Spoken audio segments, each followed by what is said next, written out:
Tottenham Hotspur are back in the Champions League, and it makes me sad because I have to retire what is, I think, the greatest anthem in all of football, the Europa League. We went out with a bang, we won it last year, and I think it's right to give it one last rendition. Sing it with me. Whoa, no, we can't. We can't. Spurs are back in the Champions League. Welcome back to the channel. I hope you enjoyed the West Ham breakdown that I put out on the channel yesterday. We're now previewing the Villarreal game, and I'm very, very excited for this. We're going to talk about how I think Spurs should set up, go into a little bit of what Villarreal are about, explore where maybe we can hurt them in terms of their stats, how they've kind of started the season. We're going to give it all a bit of a deep dive. And if you do enjoy the video, please make sure to like it for me and also subscribe to the channel. I hit 100k on TikTok yesterday, and I'm massively grateful for you guys who kind of watch the content on here and there as well. So yeah, super grateful for that. And yeah, it's not lost to me how much that means really. So thank you very much. Let's get into the video then. So Villarreal have started the season in pretty decent fashion, but they're coming into this game off the back of a defeat to Atletico Madrid, who haven't exactly started the season that well themselves. 2-0 in that game. They beat Real Oviedo 2-0 on the opening day. They beat Girona 5-0, then drew 1-0 to Celta Vigo, then beat Atletico Madrid. There are obviously some familiar faces in the team, Nicolas Pepe being one of them. Tejon Buchanan is one of the danger men that we're going to talk about in this video. The Canadian winger that they brought in from Inter Milan. Obviously, their midfielders will be familiar to everyone as well if they do set up like this. He who shall not be named in midfield is probably going to end up playing in this game. Juan Foyth might well play at the weekend as well. Obviously, I can't predict player for player what the Villarreal lineup is going to be. I'm kind of basing it off how they played at the weekend. Mikhail Tadze, the Georgian striker, who excelled at the Euros last year, and Renato Vega, the centre-back from Chelsea, who's joined them on a permanent deal as well. In terms of how Villarreal sort of played, and if we kind of go through some of the stats, right, in terms of their out of possession stuff, in terms of PPDA, they're pretty near the bottom, so they're not a massively aggressively pressing team necessarily. Their start line in terms of their defensive line is fairly sort of in the middle again. In terms of pressing sequences again, sort of in the middle with 47. Atletico Bilbao lead the league for press sequences in 75. In terms of their passing stuff, in terms of average possession, they're around 48.7. So again, 48.7% possession. So again, they do like to kind of dominate the ball, but they're happy without it as well. Crosses, they like to get crosses into the box. Final third passes, they rank quite high in the Premier League as well. Not so many forward passes though. They're not the most direct team in the world. They kind of do like low and slow build up out from the back. If we look at their kind of passing sequence, if you look at their build up attacks, they're right at the top behind Barcelona and Real Madrid. So that is a way that maybe Spurs can kind of jump in the press and exploit them. And it's how they got caught out actually against Villarreal at the weekend, playing out from the back. They kind of like to build up almost in this three here, with the left back pushing on a little bit, and then you've got the kind of base in midfield as well. And they got caught out here, kind of moving the ball to Renato Vega, who is competent on the ball. You can see here he's looking for this pass out to the left back here. Atletico Madrid pressing in this sort of 3-1-2 kind of shape. The ball goes out to the fullback there, and the left back for Villarreal, the Atletico Madrid right back, jumps up, and you can see here a really well-organised press from Atletico Madrid, kind of keeping Villarreal in, penning them in. Their options quite limited as well. And there's a very dangerous pass back here, because you look at Julian Alvarez, who's lurking on the edge of the box.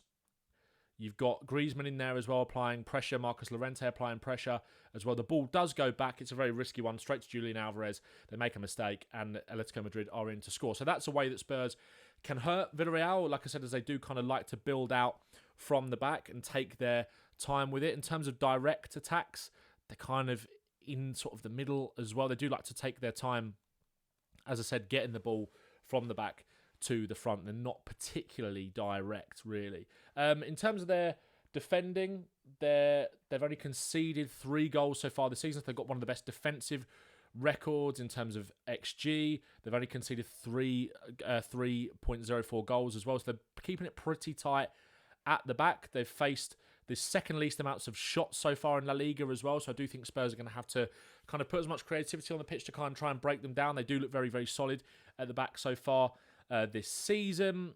So how would I kind of set Spurs up to go about this then? Now, I think in the Champions League, right, if you look at it now with the way that the new kind of format, to get into that top 8, you probably need 5 wins and a draw. That was what it was last season. Aston Villa finished in 8th place with 16 points, 5 wins and a draw, which means if you win your home games, then win one of the games away from home, which when you look at Spurs, having Bodo Glimt, having beat them already there, you're looking at that as a potential real opportunity for a win. And if you draw one away from home against Frankfurt or Monaco, you give yourselves a really, really good chance. So this game, obviously there is an opportunity for Spurs to maybe rotate a little bit. We did make substitutions pretty early in the game, taking some of the players off against West Ham. When we were 3-0 up, we were quite proactive with that, taking the likes of Simmons, etc. off pretty early on, giving them a rest. I think Simmons is going to be key tomorrow, like I said, against a quite well-organised, watertight defence so far that Villarreal have been in the in La Liga. You know, kind of some of the goals kind of coming from them sort of making their own mistakes, really, rather than teams actually being able to create that many chances against them. So I think kind of taking Simmons off and keeping his legs fresh, using his Champions League experience kind of going into this game. And I hope we do see him in the 10 in this game. And I'd love this to be the front 3 tomorrow. Kudus, Simmons and Odegaard behind Richarlison. I think Richarlison, you can kind of use his pressing intensity to get out Vega and get out Foyth when they're on the ball, as they like to build out from the back. Like I said, they do like to have possession. And I think Simmons is going to be the key, that Champions League experience on a night like this. I think in midfield, I think obviously when you look at the experience that Villarreal have got in He Who Shall Not Be Named if he does play, which it sounds like in the press conference he might, and Danny Parejo as well, there is a wealth of experience in there. So I understand people maybe wanting to put Bentancur or Paulinho into the lineup. I wouldn't be surprised if Bentancur came in, given the fact that he didn't play a single minute on Saturday, unless I'm remembering that incorrectly. Maybe he'll use him for this game. He's got experience, of course. I think that would work. But I do think for all of their experience, these two, in a game like this, I think the legs of Sarr and Bergvall and that kind of youthful exuberance to kind of try and get out them and really jump and force them into mistakes when they're trying to play out from the back, I think could be really handy in this game. You could kind of run all over them, really. I do think with the energy that those have got in there, Simmons as well, he's a good presser, he's willing to work off the ball. Mohamed Kudus is as well, Richarlison is as well, and I do think the energy in this game could be really important for Spurs. So that's kind of what I'd be willing to go with. And I also think to give the opportunity to Sarr and Bergvall to kind of unleash them on this stage, right? I think you can maybe tinker with things slightly against Brighton at the weekend, but I do think there's a real opportunity for Sarr and Bergvall to really disrupt Villarreal's kind of build-up and lock themselves onto these two to stop them doing anything. They can outrun them. They might have the experience on them, Parejo and Partey, but the youthful exuberance and energy that Sarr and Bergvall have got, I would really like to see that. Although I wouldn't be surprised if he goes with one of them and maybe brings Bentancur in. Maybe Bergvall comes out and Bentancur comes in. I could see that, but I would like to see Bergvall in there. Also, Bentancur can do that. His counter-pressing, I think, is really, really good. I don't think we need to necessarily play Paulinho in this game. I also think with like Simmons, Odegaard and Kudus, I don't know if any of you guys saw that picture that Spurs posted from training earlier where it's them three and a doggy. I put it on my Instagram story. I posted it on Twitter as well if you want to see it. Like that for me is like a front three that's kind of made for Champions League nights. It's the first game you kind of want to set out a statement at home. Like this is a really good opportunity for Spurs to get into the top 8 with the games that we have got right. There's a chance there for Tottenham. I do think Simmons in the 10. We saw him out on the left on Saturday, but I would like to see Odegaard come in and kind of get given his chance. With Villarreal not being the highest pressing team necessarily, I don't think there's going to be loads of space in behind that back line for maybe a Brennan Johnson to kind of exploit if he does play. So I think playing Odegaard, who is more of a stand-up kind of tricky winger that can combine and create with Kudus to kind of cause a little bit more chaos, have these combinations kind of floating into each other's positions a little bit. Also having a wing back in a doggy, I think it's going to kind of hug the width and allow Odegaard to do what he does best and kind of come inside and kind of, you know, create almost and combine with Simmons as well. And then I wouldn't mind giving Pedro Porro a rest in this game. It feels like Pedro Porro plays a hell of a lot of football. I wouldn't mind seeing Spence play on that right-hand side. One thing I would say, though, is Buchanan is a threat for them on this right-hand side. Scored a hat-trick in this game against Girona. The second goal was a tap-in from close range. They were absolutely all over Girona in this game. They couldn't live with them. But the first goal comes from a really nice bit of play from Buchanan out on that right-hand side. Really tricky, lovely burst of pace, and then fires it in at the near post. Keeper should do better. And obviously, our standard of defending is higher than that of Girona. So again, maybe to combat that, if Buchanan does play, they do play Spence on that left-hand side and bring Porro in on the right. But I also think you've got to give a doggy a run of games now. You do have to give a doggy a run of games to kind of get him back up to match sharpness. So I would like to see that personally. And also a doggy 1v1 defensively is still really good as well. So I would like a doggy to play in this game, to be honest. Pepe will look to make these runs kind of in behind the defence. Mikel Tadza's hold-up play and link-up play is good. So obviously, that's something that Van de Ven's kind of got to be wary of. Romero kind of stepping out onto Mikel Tadza. There'll be space maybe in behind at times for Pepe to try and exploit. And Buchanan as well, obviously, with the pace that those two have got. And Pepe has kind of, really sort of turned his career back round a little bit at Villarreal. And he will be a threat for Spurs to kind of worry about tomorrow. I don't really know too much about Malero necessarily in terms of the way that they do build up and their kind of passing direction. A lot of it tends to go down, kind of split between the left and the right hand side. They don't really attack centrally loads. It kind of comes down the flanks a lot, Villarreal. So that's something to kind of watch out for. They do like to get the ball out wide and then attack you from there, really. So that's kind of how I'd go. And I would go with Romero and Van de Ven at the back as well. I don't think we necessarily, like I was kind of saying earlier, I do think that although, yes, we've got to be careful and we've kind of got to rotate where we can, I do think with that cup game against Doncaster next week, I think that's a good opportunity to do that.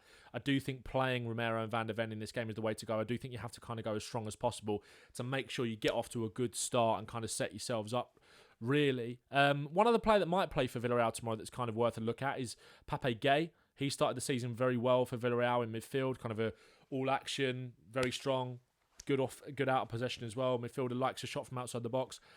He scored a goal for them this season, a nice left-footed strike. So that's going to be something to watch out for. But I do really think there is an opportunity for, if it is him and Parejo in midfield, for Bergvall and for Sarr to kind of get on them and stop them playing out. And I do think Spurs' press is going to be key tomorrow as Villarreal do look to play low and slow out from the back. And I do think you've got willing players in that team that are going to kind of do that, stop them from playing. Spence as well, you can kind of see him jumping onto the fullback as well to kind of squeeze high up the pitch to make it difficult for Villarreal to build up. So that's how I would go really with it, to be honest. I think they are there to be got at, but we've got to remember this is an experienced kind of streetwise team as well. No team in the Champions League is a pushover whatsoever, so we've got to be mindful of that. I do think Spurs should be going into this game really feeling like we can win it. So yeah, I would, I think we've kind of got to go as strong as possible, really. I wouldn't be thinking about maybe bringing in Danso necessarily for this game, but I think there's an opportunity maybe to rest Porro, for example. Randall Colomwani, I think, is a player that could feature at points for Spurs tomorrow. I don't think he will start the game. I think he'll probably come off the bench. Didn't come off the bench at all at West Ham on Saturday. He's got that Champions League experience as well. I think the longer the game goes on, and if Villarreal are kind of happy to get that sort of point away from home and maybe look to hit us on the break, I do think maybe you bring Porro on later into the game and kind of try and use his quality to deliver into the box, with Richarlison in and around there as that kind of focal point. The amount of crosses that we put in against West Ham on Saturday, Porro's delivery was good at times, but maybe we didn't have that movement in the box from Matisse Tell necessarily. But I would like Spurs to be brave and bold and exciting tomorrow. We're playing under the lights in the Champions League. We're back in the competition. I think at home there's a really good opportunity to make a statement. So I would like us to go with an exciting team like this that can hurt Villarreal, that can press them, that can force them into mistakes, that can run all over their midfield and be really exciting. There's a lot of creativity and ability for kind of rotation, fluidity, combinations in that front line between Simmons, Odobert and Kudus. So that's how I would line it up. I also think you can kind of get Simmons drifting off to the left to get those crosses into the box for Richarlison as well. That's what I think. Let me know what you think in the comments below. I'm really looking forward to the game. I can't wait to get down there tomorrow. Champions League night's back at the lane. It just feels right. Some people maybe predict us as dark horses. I saw the TNT clip. I saw that, Darren Fletcher. Could we? Who knows? I made a video on TikTok about that, about what I actually think about how Spurs can sort of go, how far we can go in the Champions League. So yeah, I might make a YouTube video about that tomorrow, actually. But stay tuned. There might be a video on Colomwani out tomorrow potentially as well. I want to do one this week, but I might wait until he actually plays for us, then we can kind of really examine what he's going to bring. There'll be a breakdown of the Villarreal game on Wednesday. And then on Thursday, I'm planning to do a video of what we've learned from Thomas Frank's first 5 games in charge so far, 6 including the Super Cup. And then Friday, there'll be a Brighton preview. I'll be at the Brighton game on Saturday as well, so the match reaction and breakdown will come on Sunday. As I always say, guys, if you do want my kind of more instant thoughts and after the game, I always post on TikTok straight after the game when I'm at the games, kind of with my instant thoughts after. So obviously you guys have to wait for kind of the breakdowns and when we go into more detail. I want to do that so we get the best possible video, so we can kind of, it gives me a chance to watch the game back. Like West Ham on Saturday, for example, I was in row 4, didn't get a great view of the game and kind of what was going on necessarily, and also just want to enjoy the game, the away day, the whole experience. So if you want my instant thoughts on everything after games, head over to my TikTok. On my main account, I usually do a sort of instant thoughts, and then I'll do a 5 things we learned. On my second account, Ben Bowman THFC, and then we do the YouTube video, the breakdown, the following day. So that's exactly what's going to happen. So make sure to lock in to the content over the next few days. Thank you so much for all your support. I hope you enjoyed the video. Make sure to subscribe if you're new and like the video if you enjoyed it. And let me know in the comments what your score prediction is going to be. I'm going to go 2-0. I'm going to go Richarlison brace, just like that first game in the Champions League a few years ago against Marseille with Simmons and Kudus setting him up. Nice one.